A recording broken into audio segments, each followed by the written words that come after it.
ಕಡೆ ಕೆಲ್ಸಕ್ಕೆ ಹೋದ ತಲೆ ನೋವು ಜಾಸ್ತಿ ಆಗಿತ್ತು.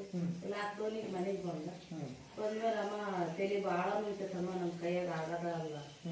ಹಿಂಗೆ ನೋಡಿದ್ರೆ ಎರಡೆರಡು ಕಾಣ್ತಾವು, ಬಸ್ಸು ಲಾರಿ ಇದ್ರಿಗೆ ಬಂದು ಎರಡೆರಡು ಬರ್ತಾವ ನಂಗೆ ಕಾಣ್ತಾವು.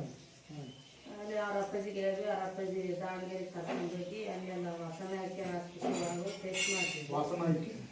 ಕರ್ಕೊಂಡು ಟೆಸ್ಟ್ ಮಾಡಿಸಿದ್ರು. ಏನ್ರಿ ಅದು ಬ್ರೈನಿಂದ ಅಂತ ಗೊತ್ತಾಗ್ತಲ್ಲ, ಕಣ್ಣಿಂದ ಅಂತ ಗೊತ್ತಾಗ್ತಲ್ಲ, MIR ಮಾಡಿಸ್ರಿ ಅಂತ ಹೇಳಿದ್ರು. ಕರ್ಕೊಂಡು MIR ಮಾಡಿಸಿದ್ರು. ಅದು ಬ್ರೈನಿಗೆ ಇದಾಗೈತಿ ಅಂತ, ಬ್ರೈನ್ ಟ್ಯೂಮರ್ ಆಗೈತಿ. ಸರ್ಜರಿ ಆಗಿ 2 ವರ್ಷ ಚೆನ್ನಾಗೇ ಇದ್ದ. ಮತ್ತೆ ಅದು ಗಡ್ಡಿ ಬೆಳದಂಗ ಕೈ ನರಲ್ಲ ಇದಾಗತ್ತೆ. ನಾಟಿ ಔಷಧಿ ಕೊಡಿಸಿದ್ವಿ ಅವನಿಗೆ, ಅದು ಹಂಗಾಯ್ತಲ್ಲ, ನಾಟಿ ಔಷಧಿ ಕೊಡಿಸಿದ್ವಿ. ನಾಟಿ ಔಷಧಿ ಕೊಡಿಸಿದಾಗ ಅದನ್ನು ತಗಂತ ಬಂದ. ಈಗ ಡಾಕ್ಟರ್ ಟ್ರೈ ಮಾಡಿದ್ರಲ್ಲ, ಆಮೇಲೆ ಆರಾಮಾಗಿದ್ದೆ ನಾನು.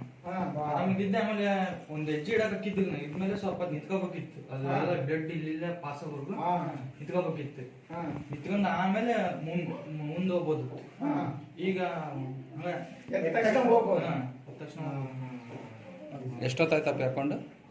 ಈಗ ಒಂದು 15 ನಿಮಿಷ ಆಯ್ತು. ಅರ್ಧ ಗಂಟೆ ಆಯ್ತು.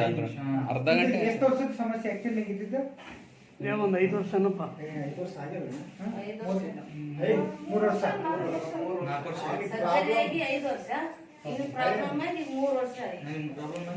ಇವಾಗ ನೋಡಿ ಡಿಫ್ರೆನ್ಸ್ ನೀವೇ ಹೇಳ್ತಾ ಇದ್ರ ನಿಮ್ಮ ಬಾಯಿಂದ, ಹೌದಾ?